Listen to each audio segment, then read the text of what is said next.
And here's how to animate colors in Premiere Pro.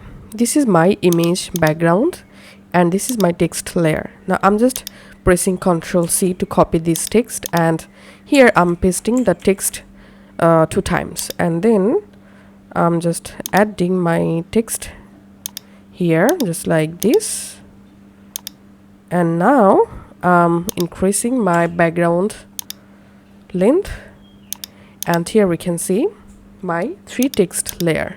Now I'm leaving my first text color as white, and then I'm selecting my second text and highlighting my text, and from here I'm just selecting a different color, and then I'm selecting my third text layer, highlighting my text and changing my text color.